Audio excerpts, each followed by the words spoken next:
কোরবানি ঈদ আসতেছে, দাম কি বাড়িয়ে দেওয়ার চিন্তা ভাবনা ক্যালকুলেটর করতেছে নাকি? দাম কি এখন কি স্টেবল আছে না বেড়েছে? মোটামুটি কি জিরার দাম 10-20 টাকা বেড়েছে, আর বাকিগুলো সব ঠিক আছে। এগুলো বাড়ানোর চিন্তা ভাবনা করতেছেন না? মার্কেট সামনে তো ঈদ আছে, ঈদে তো ব্যাপক চাহিদা থাকবে। কোরবানি ঈদে তো ব্যাপক চাহিদা থাকবে এই গরম মশলার। ফলে আপনারা তো চিন্তা ভাবনা করবেন যে কীভাবে বাড়ানো যায়। কার হাতে আছে? আর উপর মহলের লেয়ার আর কক, লেয়ার কোনটা? কোনটা লেয়ার? তাহলে হচ্ছে কক, কক 255 টাকা। এ তো অনেকটা রিজনেবল রেটে আছে, তাই না? লোকজন তো আর হাহাকার করছে না, সেই হিসেবে স্বস্তিতে আছেন। 255 আর ব্রয়লার 160, অনেকটাই রিজনেবল রেট, ঠিক আছে। তাহলে খুচরা 55 টাকা। গতদিন কত করে বিক্রি করতেন?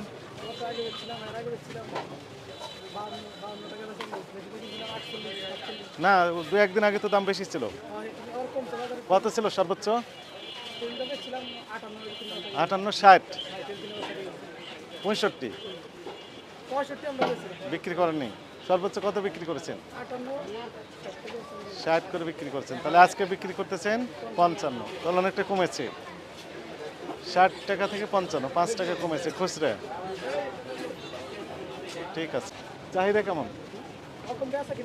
বিক্রি একটু কম, কাস্টমার একটু অভিমান করেছেন, দাম বাড়িয়ে দিয়েছেন, তো এই কারণে অভিমান করে একটু কমিয়ে দিয়েছেন। কমা 50 টাকার ভিতরে আসলে আবার বিক্রি শুরু হবে।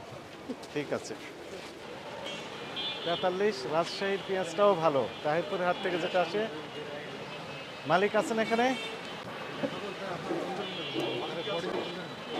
আপনার কাছে আসেন। রাজশাহীর পেঁয়াজ কোথা থেকে আসে? রাজশাহী পুঠিয়া? হ্যাঁ, পুঠিয়া থেকে? হ্যাঁ, রাজশাহী থেকে। রাজশাহী থেকে। 45, 45 টাকা। 45। কিং পেঁয়াজ 43। 43। আর পাবনার পেঁয়াজ সবচেয়ে ভালো, হ্যাঁ, পাবনা তাই না? হ্যাঁ। 50 টাকা কেজি। আর আলুর দাম? আলুর দাম 12 টাকা আর 11 টাকা। 11 টাকা আর 12 টাকা। কিনেছেন কত করে এগুলো? কিনেছি আমার হইলে এই ওই সাদা আলু হয়েছে আমার হইলে 13 টাকা পরে কেনা। ও, বিক্রি কম, হ্যাঁ, বিক্রি একটু কম। লস হচ্ছে। মানে বেচা কিনা এত কমে গেল কেন দাম? বলতে পারি না।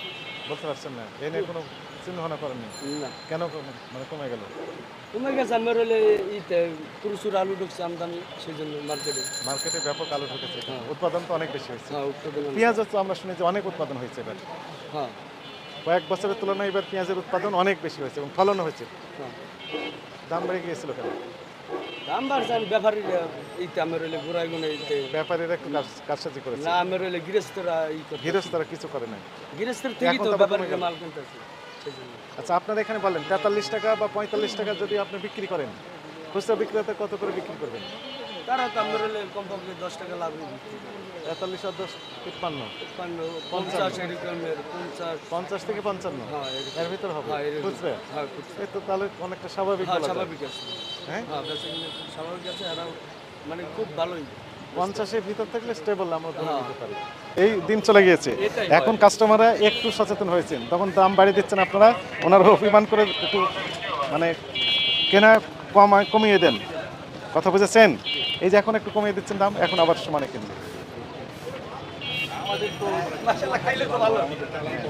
এবার তো প্রোডাকশন অনেক হয়েছে, যেটি আমাদের কাছে তথ্য। ব্যাপক উৎপাদন হয়েছে এবং ফলন হয়েছে সেই রকম, বাম্পার ফলন।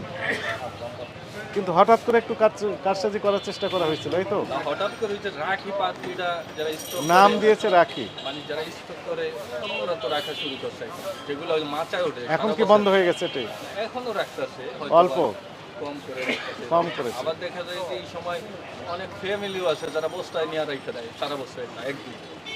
হঠাৎ করে এরকম একটা চাপ পড়ে হয়তো একটু বাজারটা নেই। আবার কমে গেল কেন তাহলে? এখন সেটা আমি বলতে পারবো না। সেটা বলতে পারবেন না। কিভাবে বলবো? ঠিক আছে।